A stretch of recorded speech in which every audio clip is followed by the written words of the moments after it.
were basically discussing the oxides of nitrogen, and in the previous lecture हमने nitrogen का +1 oxidation state discuss किया था जो कि हमें नाइट्रस ऑक्साइड में मिल रहा था.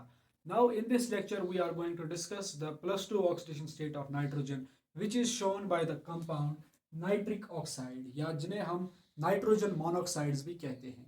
तो नाइट्रोजन मोनोक्साइड जो होता है इसमें नाइट्रोजन का जो ऑक्सीडेशन स्टेट होता है दैट इज द +2.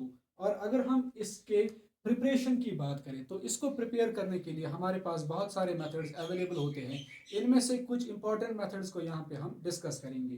तो पहला मेथड जो होता है जिनसे हम इनको प्रिपेयर कर सकते हैं that is the ओसवाल्ड्स method.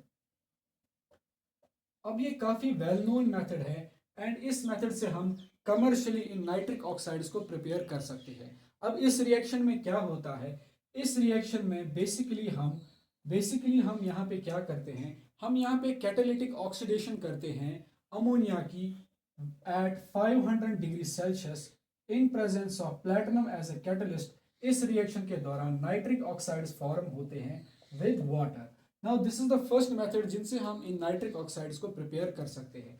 Moving to the second method जिसकी मदद से इसको प्रिपेयर किया जा सकता है दैट इज जब भी हम कॉपर को स्ट्रॉन्ग नाइट्रिक एसिड के साथ यहाँ पे ट्रीट करेंगे इस रिएक्शन के दौरान यहाँ पे कॉपर नाइट्रेट्स की फॉर्मेशन होती है विद नाइट्रिक ऑक्साइड. यानी this is the second method जिनसे इनको प्रिपेयर किया जा सकता है. नाउ अगर हम तीसरे मेथड की बात करें, इस तीसरे मेथड में हम डायरेक्टली नाइट्रोजन और ऑक्सीजन को कंबाइन कर सकते हैं एंड इस रिएक्शन के दौरान हम 3000 डिग्री सेल्सियस का टेम्परेचर प्रोवाइड कर सकते हैं. तो यहाँ पे नाइट्रिक ऑक्साइड की फॉर्मेशन होगी. And moving to the fourth method, यहाँ पे हम क्या करते हैं, यहाँ पे नाइट्रिक ऑक्साइड को प्रिपेयर करने के लिए we simply use KNO2 and इस KNO2 को हम डाइल्यूट H2SO4 के साथ रिएक्ट कराते हैं और इस रिएक्शन के दौरान K2SO4 की फॉर्मेशन होती है विद वाटर एंड इस रिएक्शन के दौरान नाइट्रिक ऑक्साइड्स भी फॉर्म होते हैं. So these are the 4 methods जिनसे हम इन नाइट्रिक ऑक्साइड्स को प्रिपेयर कर सकते हैं. Now moving to the physical property of this nitric oxide. अगर हम इन नाइट्रिक ऑक्साइड्स की फिजिकल प्रॉपर्टी की बात करें तो नाइट्रिक ऑक्साइड जो होता है it is a colourless gas. ये एक कलरलेस गैस होती है और इसका अगर हम मेल्टिंग पॉइंट देखें दैट इज 164 डिग्री सेल्सियस का इसका मेल्टिंग पॉइंट होता है एंड इसका जो बॉइलिंग पॉइंट होता है दैट इज 154 डिग्री सेल्सियस का इसका बॉइलिंग पॉइंट होता है. एंड ये जो नाइट्रिक ऑक्साइड जो होता है it is heavier than air. ये एयर से थोड़ा भारी सब्सटेंस होता है एंड ये वाटर में सॉल्युबल होता है. It's a water soluble compound. अब ये नाइट्रिक ऑक्साइड जो होते हैं these are paramagnetic in nature. यानी कि जब ये गैशियस फॉर्म में होते हैं उस टाइम पे ये पैरामैग्नेटिक बिहेवियर शो करते हैं, लेकिन जब भी ये लिक्विड या सॉलिड फॉर्म में एग्जिस्ट करेंगे तो उस टाइम पे they will show the diamagnetic character. So these were some of the physical properties of nitric oxide. Now moving to the chemical properties of nitric oxide. अगर हम इनकी chemical properties की बात करें तो इनमें से जो सबसे पहला हम यहाँ पे जो डिस्कस करेंगे दैट इज द स्टेबिलिटी. अब ये नाइट्रिक ऑक्साइड जो होता है it's a thermodynamically unstable compound और जब भी इन नाइट्रिक ऑक्साइड्स को 1000 से 1200 डिग्री सेल्सियस का टेम्परेचर हम प्रोवाइड करेंगे this nitric oxide gets decomposed into nitrogen and oxygen. And अगर हम इस नाइट्रिक ऑक्साइड की रिएक्शन कराते हैं विद ऑक्सीजन, जब भी नाइट्रिक ऑक्साइड्स को ऑक्सीजन के साथ रिएक्ट किया जाता है, जब नाइट्रिक ऑक्साइड को ऑक्सीजन के साथ हम रिएक्ट करेंगे तो इस रिएक्शन के दौरान ऑक्सीजन जो है वो स्पॉन्टेनियसली नाइट्रोजन के साथ यहाँ पे एसोसिएशन दिखाता है एंड इस रिएक्शन के दौरान नाइट्रिक ऑक्साइड की फॉर्मेशन होती है एंड इस रिएक्शन के दौरान यहाँ पे नाइट्रोजन पेरोक्साइड की भी फॉर्मेशन इस रिएक्शन के दौरान टेक प्लेस करती है. अब यहाँ पे नाइट्रोजन डाइऑक्साइड जो यहाँ पे फॉर्म हो रहा है ये नाइट्रोजन डाइऑक्साइड जो होता है, this nitrogen dioxide is a liquid. और इस ये लिक्विड जो होता है, इस लिक्विड ये जब लिक्विड यहाँ पे जो फॉर्म होता है, इस लिक्विड में कुछ ब्राउन फ्यूम्स भी हम ऑब्जर्व करते हैं। Now these brown fumes are the basically the fumes of the nitrogen peroxide जो इस रिएक्शन के दौरान फॉर्म होता है। नाउ अगर हम इन नाइट्रिक ऑक्साइड्स को किसी भी फेरस सॉल्ट के साथ ट्रीट करते हैं, फॉर एग्जांपल यहाँ पे एक फेरस सॉल्ट ले रहे हैं हम, FeSO4 हमारे पास एक फेरस सॉल्ट है। जब भी नाइट्रिक ऑक्साइड एक फेरस सॉल्ट के साथ रिएक्ट करेगा तो यहाँ पे एक कॉम्प्लेक्स की फॉर्मेशन होती है, दैट इज FeCO H2O5SO4। अब ये जो यहाँ पे कॉम्प्लेक्स फॉर्म हो रहा है, this complex is called as the nitrosyl complex of iron. ये आयरन का एक नाइट्रोसिल कॉम्प्लेक्स होता है जो इस रिएक्शन के दौरान फॉर्म होता है। अब ये जो कॉम्प्लेक्स होता है, this complex is very important complex, because ये जो कॉम्प्लेक्स होता है, ये कॉम्प्लेक्स हम यूज करते हैं दो गैसेस को सेपरेट करने के लिए। यानी कि अगर हमारे पास दो गैसेस हैं, इन दो गैसेस को हमें सेपरेट करना है, तो इनको सेपरेट करने के लिए हम इस कॉम्प्लेक्स का यूज कर सकते हैं। और अगर हमें किसी भी गैस को प्यूरिफाई करना होगा तो गैसेस को प्यूरिफाई करने के लिए भी हम इस वाले कॉम्प्लेक्स का यूज करते हैं। और ये जो कॉम्प्लेक्स जो होता है, it's dark brown in colour. इसकी फिजिकल अपीयरेंस जो होती है, that is the dark brown appearance इसकी होती है। एंड ये जो कॉम्प्लेक्स जो होता है, this complex is very unstable complex. और जब भी हम इस कॉम्प्लेक्स को टेम्परेचर प्रोवाइड करते हैं, ये कॉम्प्लेक्स जो है ये FeSO4 में कन्वर्ट होता है विद वाटर, एंड यहाँ पे नाइट्रिक ऑक्साइड की भी फॉर्मेशन इस रिएक्शन के दौरान होती है। नाउ अगर हम इन नाइट्रिक ऑक्साइड्स को हैलोजेंस के साथ रिएक्ट कराते हैं, फॉर एग्जांपल अगर हमारे पास नाइट्रिक ऑक्साइड है एंड इस नाइट्रिक ऑक्साइड को मैं किसी भी हैलोजन के साथ यहाँ पे रिएक्ट करा रहा हूं, तो यहाँ पे नाइट्रोसिल हैलाइड्स की यहाँ पे फॉर्मेशन होती है। फॉर एग्जांपल अगर मेरे पास नाइट्रिक ऑक्साइड है एंड इस नाइट्रिक ऑक्साइड को मैं क्लोरीन के साथ यहाँ पे रिएक्ट कर रहा हूं, तो यहाँ पे नाइट्रोसिल क्लोराइड की फॉर्मेशन टेक प्लेस करेगी। एंड अगर हम इसकी एक और केमिकल प्रॉपर्टी की बात करें, that is alkali metal solutions. यानी जब भी हम अल्कली मेटल सॉल्यूशंस के साथ इसको रिएक्ट करते हैं, फॉर एग्जांपल मेरे पास पोटेशियम हाइड्रोक्साइड है एंड इस पोटेशियम हाइड्रोक्साइड को मैं नाइट्रिक ऑक्साइड के साथ यहाँ पे रिएक्ट कर रहा हूँ, तो इस दौरान यहाँ पे इस रिएक्शन के दौरान यहाँ पे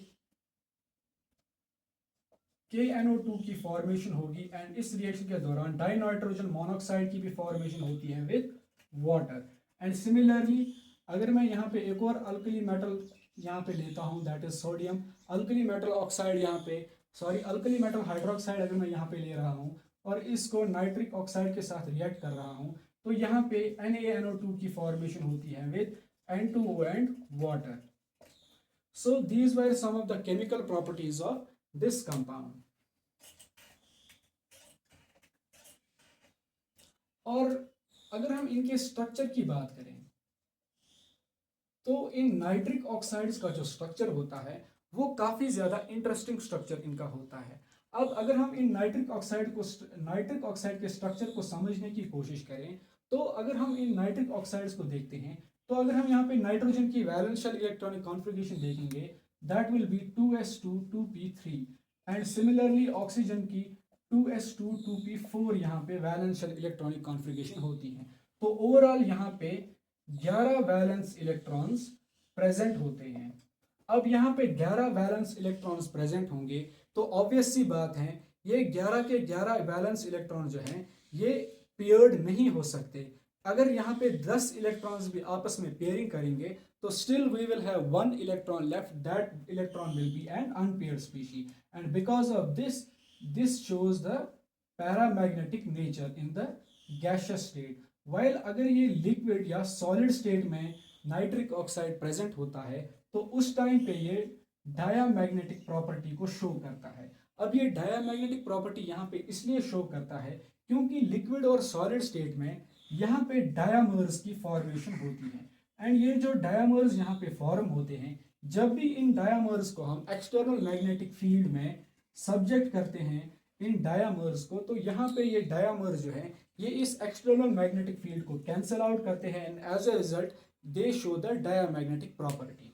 नाउ अगर इनके इलेक्ट्रॉनिक स्ट्रक्चर की जब हम बात करते हैं, तो एज वी हैव सेड कि इनमें 11 वैलेंस इलेक्ट्रॉन्स प्रेजेंट होते हैं। तो इनका जो स्ट्रक्चर जो होता है that is the resonance structure, that is the resonance hybrid of these two structures. It is the resonance hybrid of the two structures.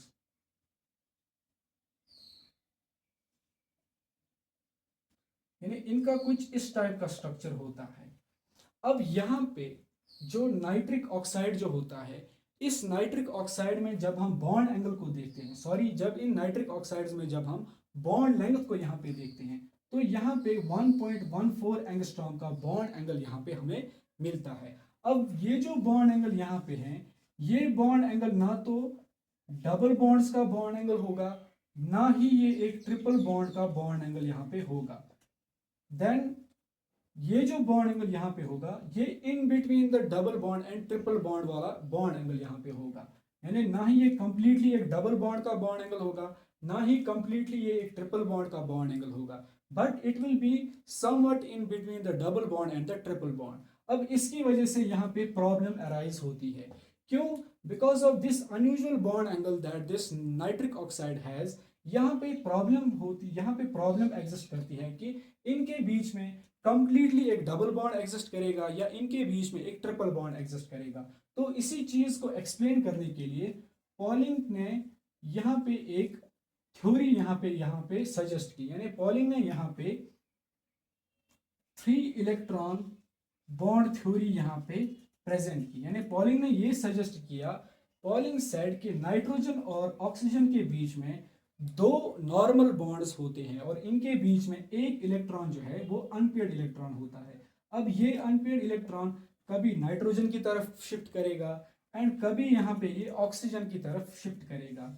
And as a result ये जो अनपेयर्ड इलेक्ट्रॉन जो यहाँ पे है, this unpaired electron will behave as a partial bond. ये एक partial electron bond की तरह यहाँ पे बिहेव करेगा। एंड पॉलिंग ने यहाँ पे ये सजेस्ट किया कि नाइट्रिक ऑक्साइड में 2 1/2 यानी कि इनके बीच में 1.5 बॉन्ड यहाँ पे एग्जिस्ट करते हैं, जिनमें 2 नॉर्मल बॉन्ड होंगे और ये जो एक इलेक्ट्रॉन पेयर जो है, ये इलेक्ट्रॉन पेयर जो है it will act as a partial bond. अब अगर हम मॉलिक्यूलर ऑर्बिटल थ्योरी में इस नाइट्रिक ऑक्साइड मॉलिक्यूल को स्टडी करते हैं, तो मॉलिक्यूलर ऑर्बिटल थ्योरी के हिसाब से जब हम इस नाइट्रिक ऑक्साइड का बॉन्ड ऑर्डर यहाँ पे देखते हैं, जब हम इसका बॉन्ड ऑर्डर यहाँ पे देखते हैं, तो मॉलिक्यूलर ऑर्बिटल थ्योरी में भी इसका जो बॉन्ड ऑर्डर हमें मिलता है दैट इज 1.5 बॉन्ड, यानी कि 2 1/2 का यहाँ पे बॉन्ड ऑर्डर मिलता है, जो कि एक एविडेंस देता है कि इनके बीच में एक बॉन्ड जो होगा वो एक पार्शियल बॉन्ड इनके बीच में एग्जिस्ट करेगा। और मॉलिक्यूलर ऑर्बिटल थ्योरी ये भी सजेस्ट करती है कि नाइट्रिक ऑक्साइड में जो अनपेयर्ड इलेक्ट्रॉन होता है, नाइट्रिक ऑक्साइड इस अनपेयर्ड इलेक्ट्रॉन को रिमूव करके NO पॉजिटिव यानी कि नाइट्रोसोनियम आयन में कन्वर्ट हो जाता है। अब ये नाइट्रोसोनियम आयन जो होता है, इस नाइट्रोसोनियम आयन का जब हम बॉन्ड ऑर्डर देखते हैं, इसका बॉन्ड ऑर्डर 3 का आता है। अब यहाँ पे बॉन्ड ऑर्डर 3 आ रहा है, इसका मतलब जब ये इस अनपेयर्ड इलेक्ट्रॉन को लूज करेगा तो नाइट्रोसोनियम आयन में नाइट्रोजन और ऑक्सीजन के बीच में 3 डबल बॉन्ड्स की यहाँ पे 3 बॉन्ड्स की यहाँ पे फॉर्मेशन होगी। अब यहाँ पे जब 3 बॉन्ड्स यहाँ पे फॉर्म हो रहे हैं बॉन्ड ऑर्डर 3 आने की वजह से, तो इसका मतलब होगा कि बॉन्ड लेंथ जो है वो ऑब्वियसली यहाँ पे डिक्रीज होगा और बॉन्ड डिसएसोसिएशन एनर्जी ऑब्वियसली यहाँ पे इंक्रीज होगी। और अगर हम इन दोनों को आपस में कंपेयर करें, यानी कि नाइट्रिक ऑक्साइड और नाइट्रोसोनियम आयन को अगर हम आपस में यहाँ पे कंपेयर करें, तो नाइट्रिक ऑक्साइड में वी हैव ऑलरेडी सेड कि नाइट्रिक ऑक्साइड में 1.14 एंगस्ट्रॉम का बॉन्ड लेंथ यहाँ पे हमें मिलता है। वाइल अगर हम नाइट्रोसोनियम आयन की बात करें तो यहाँ पे 1.06 एंगस्ट्रॉम का बॉन्ड ऑर्डर हमें मिलता है। और अगर हम नाइट्रिक ऑक्साइड की बॉन्ड डिसोसिएशन एनर्जी की बात करें तो यहाँ पे जो बॉन्ड डिसोसिएशन एनर्जी मिलती है दैट इज 625 किलो जूल पर मोल। वाइल अगर हम नाइट्रोसोनियम आयन की बात करें तो यहाँ पे 1050 किलो जूल पर मोल की बॉन्ड डिसोसिएशन एनर्जी यहाँ पे ऑकर होती है। So this was all about nitric oxide.